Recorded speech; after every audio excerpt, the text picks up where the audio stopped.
Okay, cool. Uh, okay. Let me drink first. BOI through chat. All right. Mm,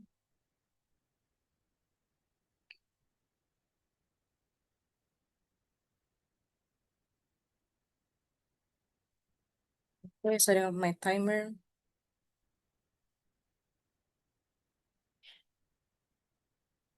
And to start my speech in 3,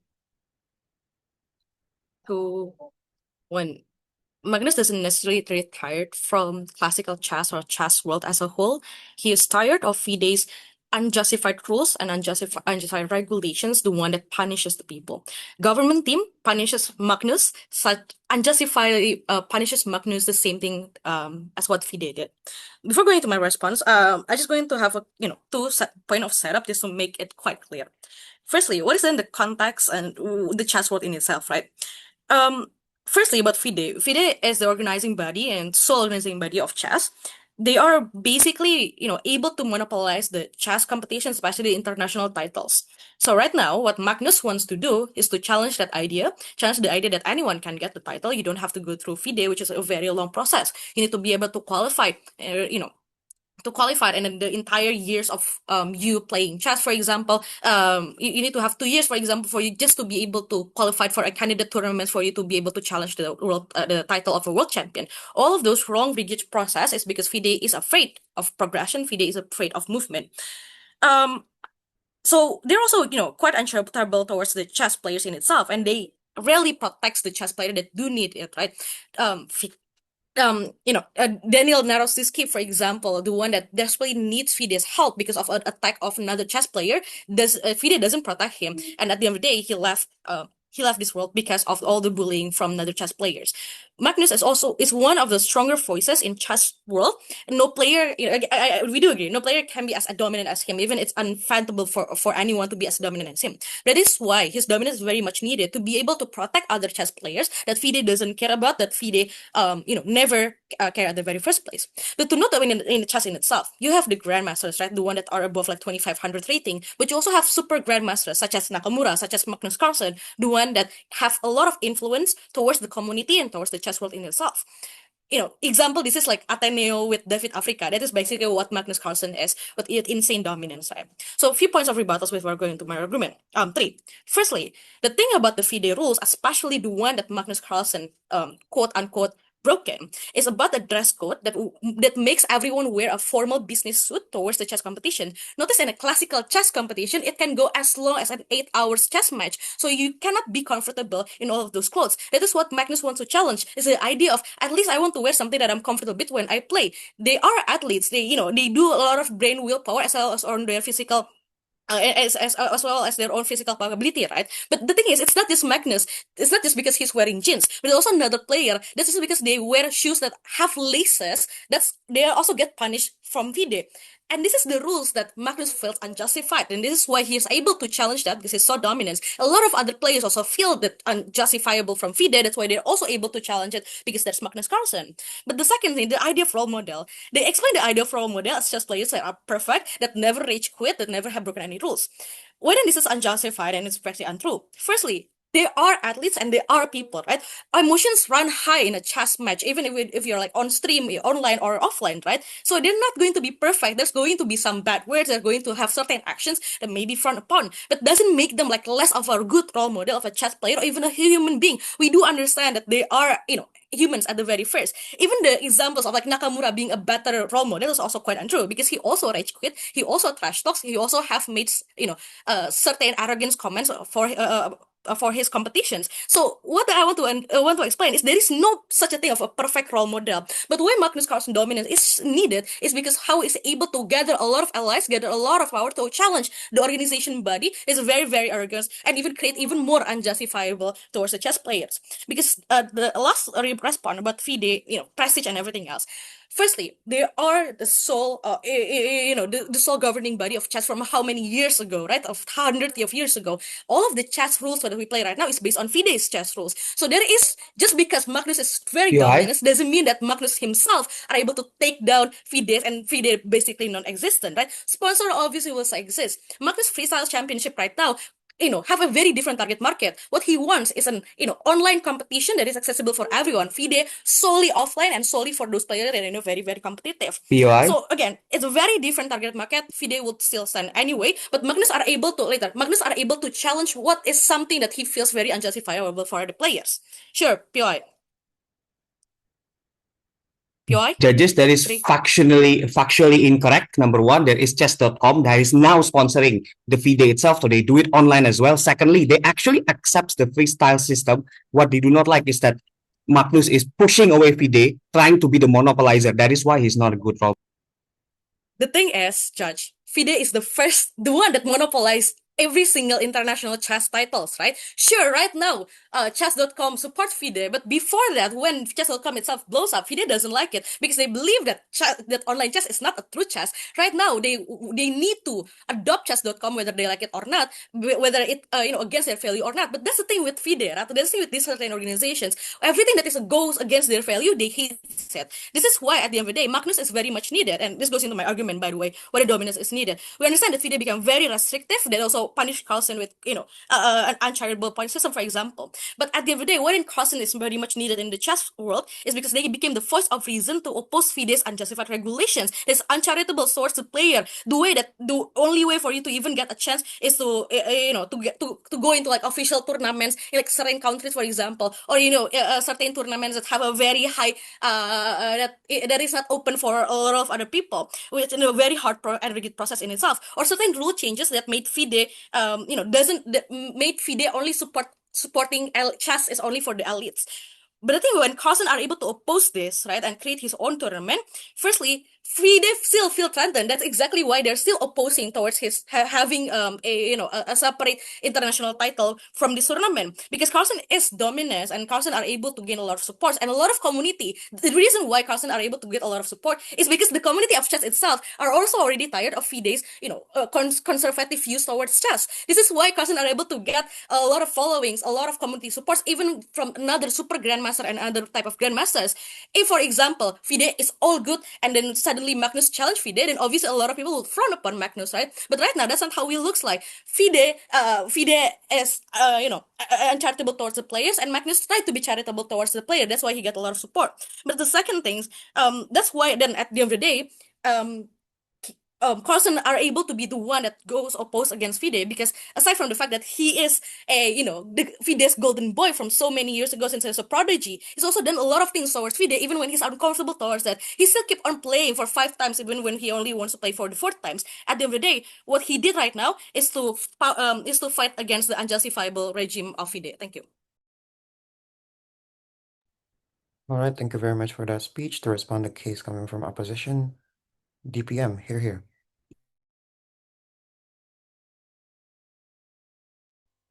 Wait, am I audible? Yep, audible. Okay. Sorry. For POI preference, just unmute yourself. I wouldn't see through chat, and then yeah. So starting my speech in 3, 2, 1. We believe that chess sports really needs fame and figure, true, but figure of chess is varied and some people are at better supportivism than Magnus, by the way, like Hikaru or Guyes, because why? The idea of Magnus dominance is being problematic is not necessarily because he's Magnus, but the idea of he's always mocking his enemy, he's always joining chess championship late just to show off that he's actually better than anyone, just to him to be able to slam the table in front of Guyes and people still defend him. This is why the type of supportivism is actually very harmful under the Magnus dominance. That's why Halim, in my first speaker, already talked to you that there is other better figures that's actually better in actually bringing what FIDE in terms of what FIDE is actually about. But then rebuttals, what Op already says to you, and I think it's very confusing, because the idea is they only say that Magnus is so good because he can challenge FIDE. he can challenge FIDE, and he can like bring unjustified rule and challenge the idea of you can always get the title by joining other competitions than FIDE and something like that. The thing is, I think FIDE is like other international federations, is that by you joining that federation competitions, you actually already go through many regional, national, and even international competition to fight in FIDE. Because Magnus is already a Norwegian national winner and stretches player, by the way. You can watch it on YouTube if you want. And he's still, when he's still in Norway. And that's the thing, when you're talking about challenging the FIDE, he's not actually challenging the FIDE at all. He's actually delegitimizing FIDE as international federations. What he does when he really challenges, quote unquote, or delegitimizing FIDE is that he also delegitimate other chess competitions, because he also kind of put less meaning to the chess competitions in a regional, national, or international levels. Because imagine like this, what they say to you is that other peoples in both side of the house can actually suddenly highly claim themselves as the GOAT by only playing chess.com compared to those who invest so that they can play until FIDE. Imagine you suddenly title yourself as the GOAT simply just because you already win some sort of national competitions comparatively to joining until FIDE. This is the thing that he actually delegitimates comparatively than he challenges. If you need to challenge FIDE so bad, you are very influential. Criticize the monopoly issue that happens. Then criticize the monopoly issue that happens comparatively, then you actually criticize FIDE in terms of playing. Because chess is actually a traditional and culturally played sports. It's already like that. The mechanism is already like that. The culture and the tradition, the supportivism is already like that. When you challenge FIDE and challenge other chess competitions, you actually really put people to think that this is not actually chess be about. I'm just going to revolve my opinion about chess around Magnus comparatively. Because the thing is, you never heard about FIDE competition or championship. You only hear about a competition of chess with Magnus in it. This is show the dominance of Magnus is actually very harmful in terms of the gravity of many layers, from the fans, from the people who wants to join the competitions, from the FIDE, from the FIDE itself as an international federations who actually accommodate people who want to play chess. This is what happens when you really think that Magnus dominance is really that good. Magnus dominance is actually just challenge the idea. No, he actually just delegitimate the idea of FIDE, delegitimate the idea of chess. Because imagine you just delegitimate the idea of WUDC because you just think that playing in UDC is already fine. No, because we think that it's still better to have an international federations to actually support you, to actually help you getting into the support of chess. Because when you have in a national level or regional level of chess, you actually need a support of incentive of the government or the national to actually push you into what level? Into this level, international federation or FIDE. This is what the idea of FIDE, and this is why the challenge idea of Magnus actually delegitimate many other competitors who want to join, actually delegitimate the idea of chess players. But then about chess, why is it very different than other sports, and why we think that FIDE prestige of strict rules is actually a good exposure comparatively than what they say about Magnus? One, chess, it is very different sports in general. Chess is highly traditional and culturally and less sustainable competition to other sports brands. This is why when you challenging or delegitimizing the chess, FIDE is actually it's actually bring harms to chess world in terms of sustainability and exposure anyway. Because let's see in F1, that's a very long-term sport despite it is being kind of overshadowed by under many competitions. But F1 is strict about its practice, and that's why they are still the championship pinnacle of people who love to race. There's no other people who say that just because I can just join a regional or national competitions of other race and suddenly I can beat Max Verstappen. No, you need to still join in F1 and actually be someone who actually works in the same pool of international federation, in the same pool of F1. But then before talking about the sure, POI. It's hard to be the GOAT because even when other people also do the same reaction as you, you are the one that will get the most hate just because you are Magnus Carlsen. The idea of chess is actually said that hard being a GOAT is because anyone who actually being a champion in chess world is said that you're not that good comparatively to Magnus. Because when Guyas already beat Magnus, suddenly people still say that no, you are not that good in Magnus because he can beat someone else just because he is late for 5 minutes. This is the type of dominance that Magnus brings. The idea of both sides is actually brings more harm in joining the title of actually you are good in that competitions. Simply because people or the fans is always comparatively benchmarking you harmfully to Magnus or whatever he is doing. You have Hikaru, you have Guyas who's actually play better, who's actually have an official high score high score and it's kind of very sustainable and balanced to Magnus, but they're actually supporting the supportivism of chess. No one is going to say that actually you are worse than Hikaru Nakamura just because you never play with him. No, it's simple because people understand that when you join and winning the championship of FIDE, then you're actually the champion of FIDE. No one is going to benchmark into you to Magnus. This is what happens under the dominance of Magnus. But then the way about the previous case and why we're still win anyway. The picturization of Magnus' dominance is harmful. It's actually very clear in our side of the house. And the gravity of impact, I will explain in the arguments about how under our counterfactual model of golf, the exposure of chess is actually better anyway, because if golf wants to push up to talk about the counterfactual model, fine. Chessport is seen as a supportive venue player simply if you don't put people like Magnus to be the dominance of the chess competitions, right? Because when it's seen as a supportive venue of player, it's also seen into a prestige way of FIDE to actually hold a chess. Why this is actually beneficial to three layers. One, to the FIDE itself, it actually bring the natural fundamental of how chess sport looks like. It's actually bring the natural fundamental of how you actually, as an international federations, strictly or prestigiously support the people who wants to join the chess. But second, about the fans, I think the fans will be more likely and more to invest or to want to pay to watch, because simply there is no one GOAT who you always benchmark to other people's, but you can always know there's many more championship that you want to watch. Because simply when Magnus just want to opt out of FIDE, what FIDE gonna do? Because all people in the chess actually revolving around Magnus. Maybe Magnus can just join chess.com and suddenly people see chess.com as prestige as possible. FIDE is going to collapse anyway, because this is also why the layer of the explanations why Magnus dominance is bringing more harm than good. Vote for government. All right, thank you very much for that speech. Moving on. DLO here. Hey, is my voice audible? Sorry, is my voice Yes, audible? loud and clear. Okay. Okay, for POIs, just unmute. Starting my speech in 3, 2, 1. One question I want to ask side government is, what does the act of delegitimization actually mean? Because they throw this jargon a lot. Because this is something that they've never really explained what it is and what is the actual harm of delegitimization. So really, you shouldn't really credit this as a harm. But the second thing that they bring is that Carlsen's dominance impacts in overshadowing other figures because he's not a good role model, and therefore delegitimizes other future world champions. Several responses to this is that, first, overshadowing in and of itself is also not a harm, as long as government never really explain to what extent does the overshadowing harms the good players. I don't really understand what they mean. Is the harm, is it financial, is it mental? This is something that is very unclear since the very beginning of their speeches.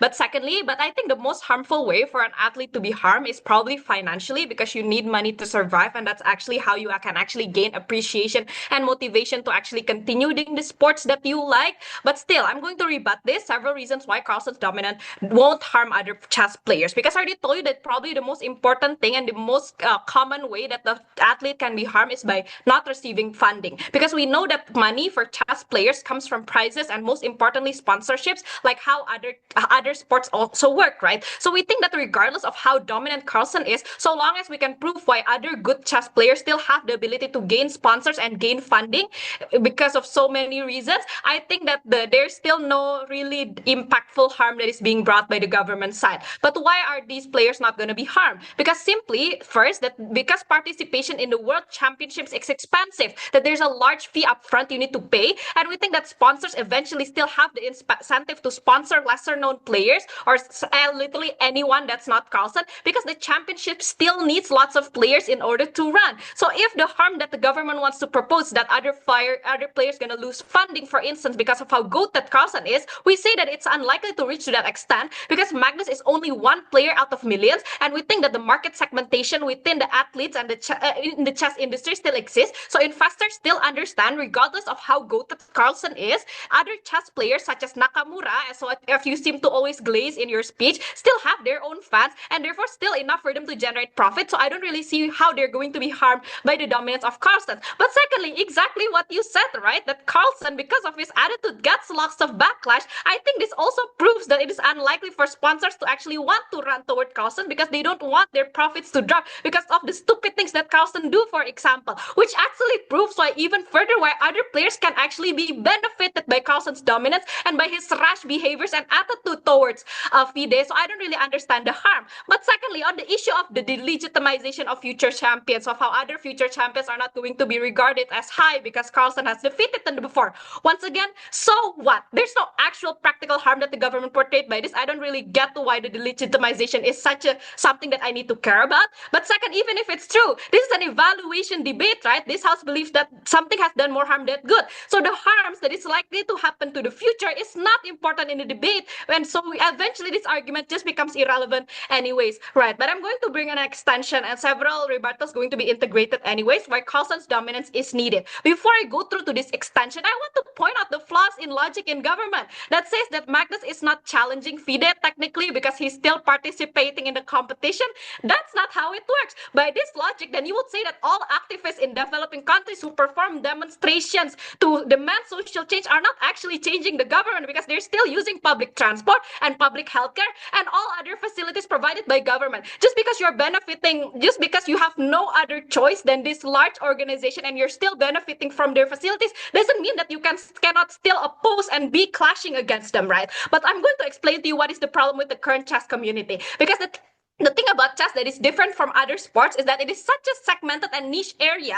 This means that there are not many multiple large organizations that exist in the same time that can check and balance each other. This is why FIDE currently remains the only powerful chess organization and the only organization that can hold successful world championships. They are the real monopoly that exists in the debate, not Carlsen, just one person, right? The problem is that there are so many issues that exist in the chess world right now. And the first issue is being how FIDE is outdated. And I say that no, government cannot just say that chess is different than other sports. That's why the rigidity is needed, because that's just how chess is, because this logic is very problematic. I don't care about the natural fundamental of chess so long as that natural fundamental thing continues to harm the people of its community. To analyze it, we need to look at the history of chess, right? FIDE has been established since a very long time. So therefore, it is currently held in power by many white male elitists who cares little about modernization and the changes that exist in the current chess world. They refuse to adapt to the system according to what is actually demanded by the chess community. Historically, chess was a sport that is predominantly and only played by the rich and the wealthy. This is why chess has so many rigid rules, especially when one wants to compete in the competition. That rules that tell you that you need to dress a certain way,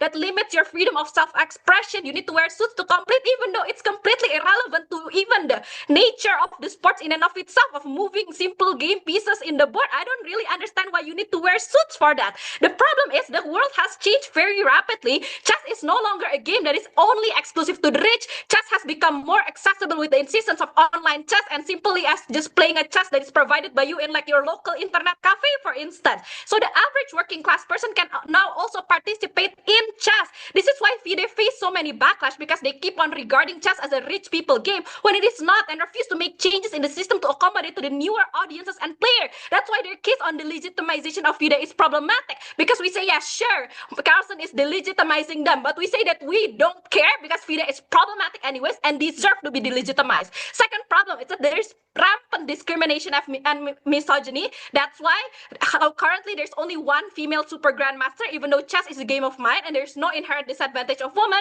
because they always treat women players unfairly. So how do we resolve this issue under our side? It's because Magnus Carlsen becomes a symbol of resistance and change among the chess community. Previously, when all other super grandmasters oftenly just comply with the rigid regulation simply because this regulation just benefit them personally and they have no incentive to oppose, or they just have no drive to create any change when all their goals in chess has already been fulfilled as a grandmaster, right? But Magnus Carlsen is different because he has nothing to gain from FIDE anymore. That's why he keeps on opposing them. What is the impact of this? That it inspires all other chess players who is currently also sick of FIDE's rules and elitism and male dominance to also speak out their complaints when previously they were afraid to do so. This is why after Carlsen keeps on violating the dress code, people are doing that even more. This is impactful because chess works like any other sports league. So long as Carlsen can make a large enough impact, their profits will drop, and therefore they will be pressured to make changes in the current system, very proud as opposition.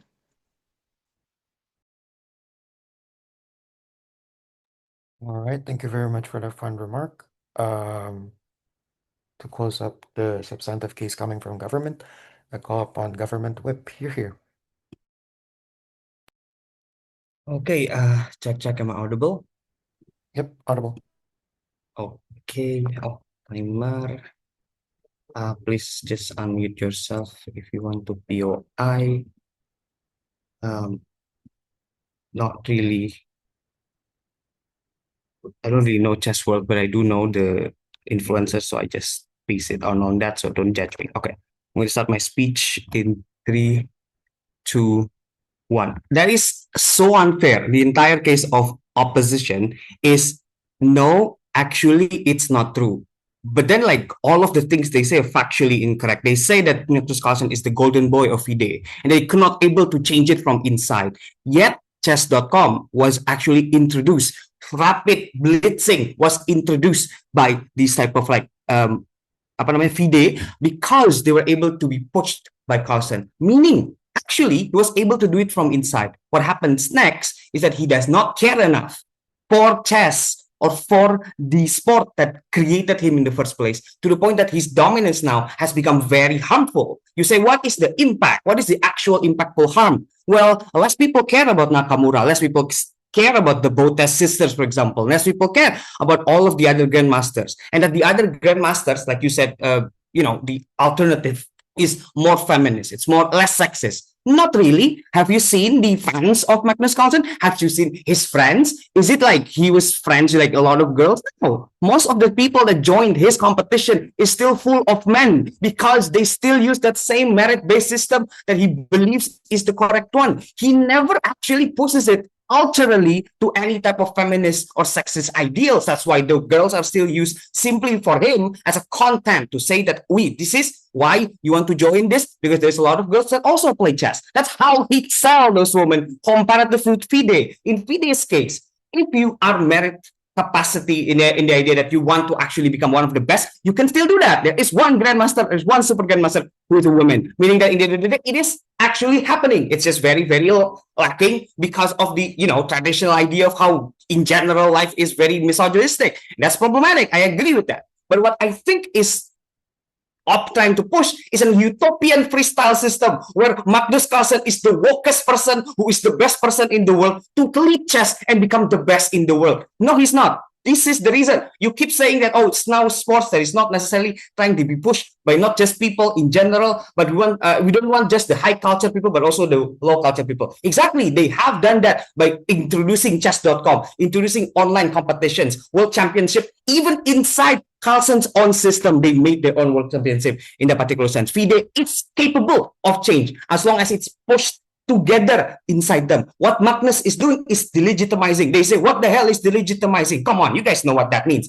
That means the capacity for Magnus to push back the system that already was created in the first place, not necessarily knowing the fact that he can try to talk with them, advise them in a particular sense. No, but Magnus at the end of the day agreed and maybe realizes that probably it's better for me to do it my own way, despite the fact that FIDE is not just one person sitting and be like, oh yeah, Magnus, what is your idea? And that's it. No, FIDE is a 200, like a lot of countries, different types of chess, different types of cultural backgrounds, and the differences of privileges that already existed in the idea of the chess world is very, very, very varied, to the point that you cannot push people to just, okay, make it one day, tomorrow we'll do it, done. This is not how you do stuff anyway. Let's say let's say you want reform, because that's the idea of opposition. We agree there are some reform that needs to be done, but that is not the way to do it right. We talk about the civil war of chess does not necessarily push chess inside a betterment, because chess is now being put aside. It's more about the drama. It's more about the context. It's about like this influencers trying to gain fame comparatively to actually playing chess properly, right? For example, this means in principle it is not good, but in practical it's not also good, because obviously when we divide two people, two type of tournaments or two types of sides, you need to choose. That means some super grandmasters who are boys probably wants to go to Magnus Carlsen because there's going to be more money, for example, in a particular sense, according to opposition. But then not a lot of people go to FIDE. But then this creates confusion. Which one is the world champion? The one in Magnus side or the one in FIDE side? And this is not good. It delegitimizes not just FIDE, but the sports itself, because the sports become less professional. It becomes not important. That's like PSSE dividing into two different groups. And then you have one PSSE full of Persija and Persib, and then the other one is like, I don't know, Arema Malang or something like that. That happens, and that creates problems also nationally. This is the problem, right? What they're very much playing on their own best case and not actually realizing what we have said to you. We explained to you that the dominance is problematic because it's not sustained by merit. The reason why you say he delegitimizes the champion is because he refuses to play against that champion, knowing the fact maybe Ding Ling-chen is better than him. This is the thing. He wants to continue being king. And that's the problem that we do not like, right? We think that in the end of the day, what's most likely going to happen, or what is a better way to do it, for example, if you really want to push an external change, we do it the same way PK did. PK creates Kings League to compare it to football. What it happens is that it's smaller, it's more like a mini soccer game, there's unlimited subs, there is different types of cards that you can use to make it more fun, make it more like content. We understand that. But it is a parallel sport. It's a completely different sport to football. It is in conjunction an attack to football, for example, but it's not necessarily trying to pull away the sponsors, pull away the people that make the sports great in the end of the day, to try and develop it as well. But before 6, yes, please. Saying we want Carlsen to make his own championship. We just said that we think his actions is a good precedent, so more people will be inclined to resist. So your case on the legitimization still doesn't work until this minute. Thank you. Okay, honestly, I don't know if this is going to work, but I'm going to meta this. That's what actually happens in real life. In the context slide also, it's not just challenging FIDE system. He literally made a different system. He literally made a different type of chess, or for his own particular benefit, to get people to join him, to super grandmaster to be able to join all those people. Only super grandmasters can join this, and you can watch this on my Twitch stream, for example. Is something that he does a lot in 2024, because I was watching it for no particular reason. I don't know why, but that's the point. This is what he's doing. When you say it's not delegitimizing, then obviously maybe you don't understand that maybe FIDE actually is its own particular chess sport. There's different types of sport: rapid, blitz, regular, casual, different type of sports. But then this guy comes in and say like, oh, I'm bigger than the sport. You should follow me and you should follow this particular way. This is the harm. There's an actual impact. Chess is gone. The idea of what chess is supposed to be is literally being picked apart by one man. And this is what we do not like. Dominance is obviously important. Messi is great. Cristiano Ronaldo is great. The two of them goals of the time. But what Messi and Ronaldo does is not that, well, football is shit. We need to change it in our particular ways. We shouldn't kick the ball anymore. Maybe now we should use hands. No. What they do is they criticize us from inside and try to reform it together with other players. So dominance, regardless, is going to be problematic. Very much proud to be. All right, thank you very much for that speech. Now to close the entire substantive speeches, I call upon opposition whip. Here. Yeah, is this audible? Yes. Just raise your hand. Do not do verbal. Okay.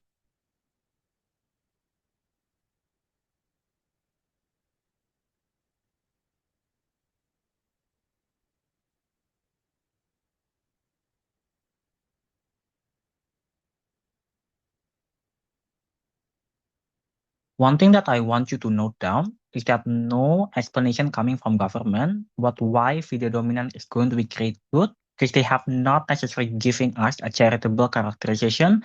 And I don't think any characterization that comes from opposition can be opposed. This is already like whip speech on op anyway. What does this mean? I think we already told you that it's mostly male dominated, it's white dominated also. And where this test is going to be a was originate in the end of the day. What does this mean? I will simply explain this in three things later. In one is why FIDE dominance is bad. Second, why Carlsen has the obligation. But lastly, going to talk about why this is going to be good for meritocracy. But before that, let me add two additional framing to this. Firstly, I think let's talk about freestyle chess tournament. I say this is not necessarily going to be like always like the big championship that need to be going to be made by Carlsen, because this is simply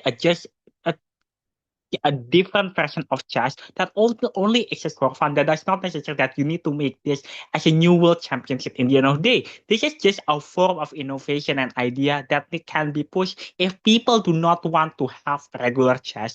This exactly means as a choice for people that do not want to do this for competitively. So I don't get why they are so pressed about this particular alternative of play. But second, I just want to talk about feminism a little because Carlsen friend Judith Polgar support him after her retirement because this also proves that Carlsen is a wave of a fight against FIDE. This means that this is a leeway for them to fight for more feminism inside.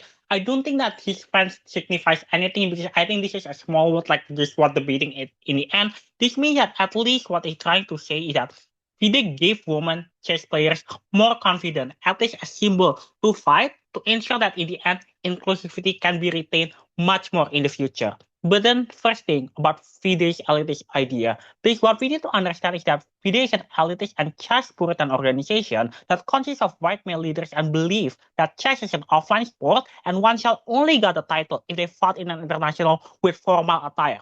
What this all essentially leads to is a selfish governmental body that want to monopolize chess by sponsorship and legitimacy. The first thing that I want to point out is accessibility problem. Three things.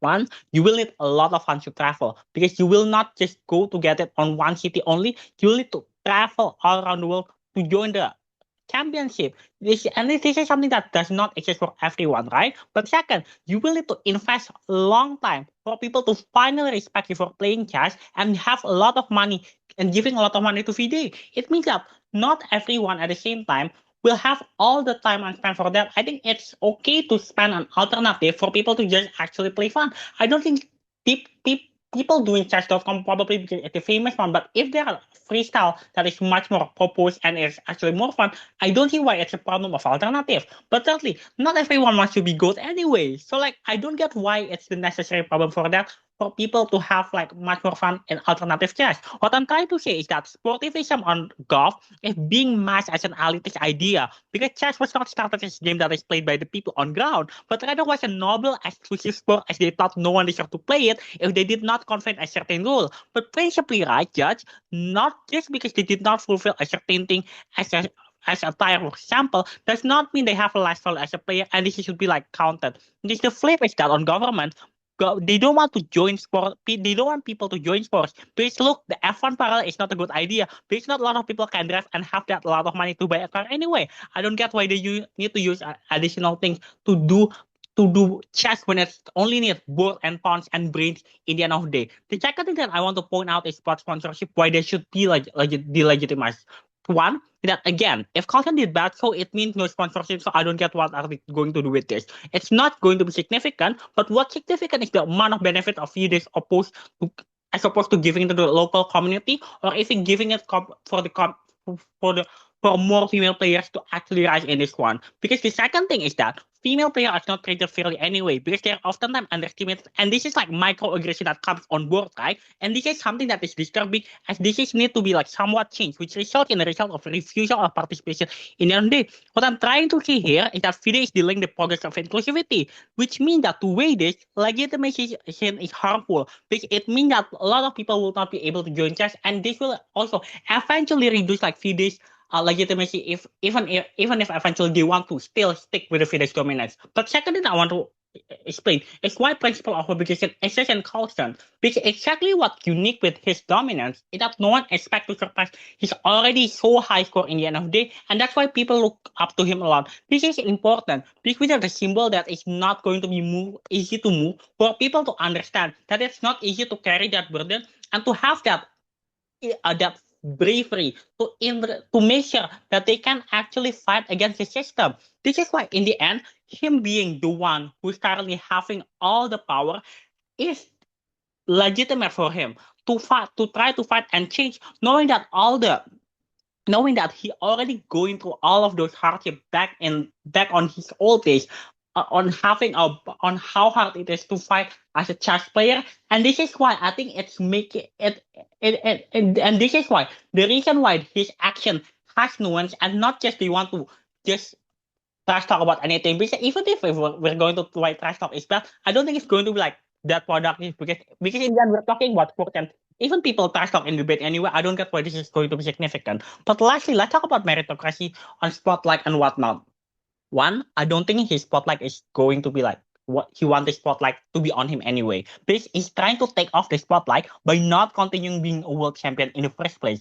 Because the normality of chess judge is that if you are wanting to to be the world champion, you need to fight with the contender, with the current champion, which means that it pushes Carlsen to do. But the fact that he chose not to, has already proven that he's not actually that greedy, right? So it means that I don't get why he's wanting the spotlight. But second, even if he does, chess is a merit-based sport, same as debate. I don't understand why he should get punished for it for being good in the end. Because currently they're already a rising master and grandmaster, and the trend is already that they're going to be more young. If the standard is high, it should not be lower, because lower standard can derail the community in the first place, which flip on government, because you delegitimize people's effort to become good if you believe the merit dominant bring harm. But lastly, let's weigh this. Spotlight is needed anyway, because those with merit can actually, it simulates that they can actually be rewarded, because it comes with hard work and hardship, and in this case, Magnus earned it, and he used it correctly. How to close on up.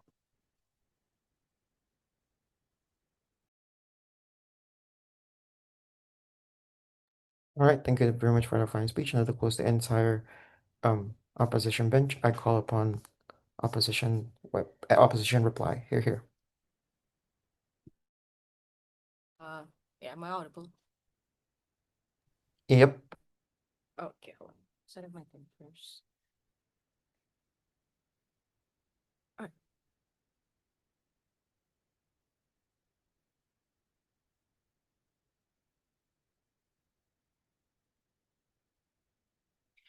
right. I'm gonna start my speech in 3, 2, 1. It's never about Carlsen versus Nakamura, or it's never about how Carlsen wants to take down FIDE, right? It's about whether or not his dominance are able to bring at least certain benefits towards the chess community, and actually doesn't bring any long harm. Two faults of the government team. Firstly, they assume that FIDE is such a benevolent actor, right, or a benevolent organizations. I think that if they want to explain that why FIDE should be good and why then FIDE should be that legitimized and that prestige and should not be challenged, for example, they also should explain why then FIDE is actually that good for towards the community. We've already explained extensively why FIDE, firstly, is very outdated, and second, a lot of unjustified regulations that is so just weird for the chess players. Why do they need a strict dress code? And the explanation is, oh, that's just because how chess it is. But when there's a lot of people that challenge that idea, not just Magnus, by the way, FIDE hates them. So then a lot of questions became, do FIDE just doesn't want change? Do FIDE just thinks that being so outdated, this is how then chess able to prevail? Which is obviously untrue, because chess.com arises, online chess, or like other type of like chess also arises. But that's the context about FIDE, right? Why then they're not so benevolent action? So why then it's justified for Magnus to stand up against himself, stand up for his fellow chess players? But they also dismiss the context that it's not just Carlsen that hates FIDE or go against FIDE rules. It's a lot of other chess players. To that extent, Nakamura also contests a lot of like FIDE's regulation, also makes tweets about it and makes certain comments to it. But what I want to show you that it's also not just whatever Nakamura or Carlsen, but means that no matter who you are or anyone else, you can be oppressed by FIDE. You can be silenced by FIDE at the end of the day. But Magnus are be the one that stand up exactly because he is the GOAT. He is the one of the one of the most powerful voices and influence inside of the chess community, right? So that's why at the end of the day, even when Magnus tried to break the law and FIDE do a weird power play for him and punish him unjustifiedly, Carlsen knows that as long as he's able to stand up, other chess players can also stand up, even when they don't have as many power as himself. But another thing about FIDE, well, they're talking about the legitimizing FIDE's power and etc. Right? Firstly, this impact's very jumpy, right? I don't understand, especially when we've also explained that FIDE is, or institutional. There's like hundreds of people inside of it. Exactly, if you are so big and you have like hundreds of people that support you, so why then FIDE firstly feel threatened enough about Magnus Magnus' power over them. But notice then, even in like Magnus currently having his own chess competition, is also in a very different style than FIDE's, right? Which is not the classical chess style. So FIDE's also have their own target market, and Magnus also have his own target market. But the thing is, FIDE still met anyway because they feel threatened because Magnus have like a certain influence over them. And FIDE knows they are at fault. That's why they feel threatened. That's why they threaten back Magnus and a lot of other chess players, right? But even if, for example, there is no Magnus doesn't have any other competition for him to promote. At the end of the day, his actions still challenge the unjustified rule and the unjustified actions of FIDE. And this is where, at the end of the day, they at the end of the day, a lot of chess players support him because also feel the same way. But there's also other chess players that support FIDE, like Karpov, for example, someone is more traditionally conservative. So at the end of the day, what happened is government really jump into the worst conclusions that FIDE will just suddenly disband and there will be no FIDE or abolish the classical chess game in itself. We say obviously this is untrue. What we want at the end of the day with Magnus' dominance is he create options, and the option in itself doesn't necessarily bad, right? FIDE will still exist. FIDE's World Chess Championship will still exist. Just because Magnus, choose not to participate anymore doesn't mean Gukesh or doesn't mean Dian Ling is not a good world champion at the end of the day, right? What do we want and what we think that Magnus dominance are able to provide is players to stand up for themselves.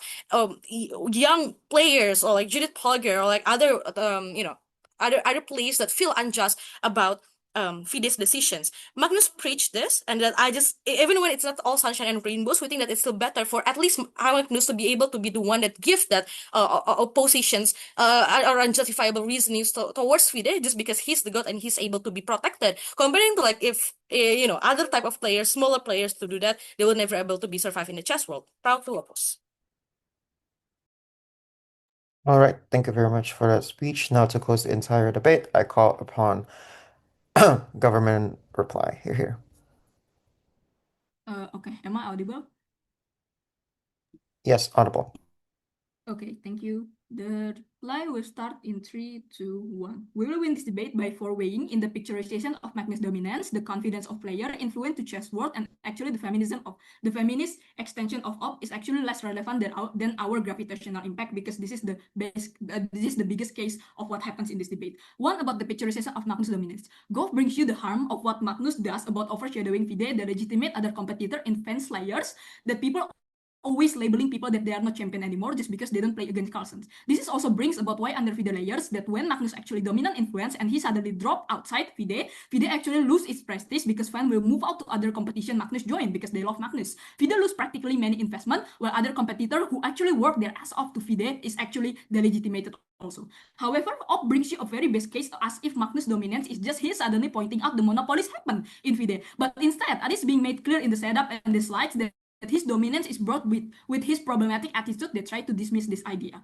The big weighing is also makes op argument to be very side by side because they just cherry pick the point of Magnus' dominance and frame it incorrectly about him actually change the monopoly internal system. But instead, the actual truth is he just wants to change the entire playing system from traditional to actually more Magnus side. But about the confidence of players, this is practical to competitor layer. Up until their whip explains none how suddenly when Magnus revolves the chance when suddenly a confidence is gained. Our side has explained this benefit if other figures is less problematic sense being dominates, it's actually giving you the confidence to play because no harmful benchmark to you even if you win. Because Op thinks that when you win, actually you are more credible, right? This is harmful and this is why the confidence of players is actually better weighing in the golf side of the house when you are being when the dominance is in a less problematic sense. But the influence to chess world that makes chance, this is practical to FIDE layers. Both sides agree that chess needs influence, but op comes with less comparative, right? To why other figures we propose is actually less influence than Magnus. Like we explained Hikaru exists, we explained Guyas exists, but Magnus is dominating chess fans because he's mocking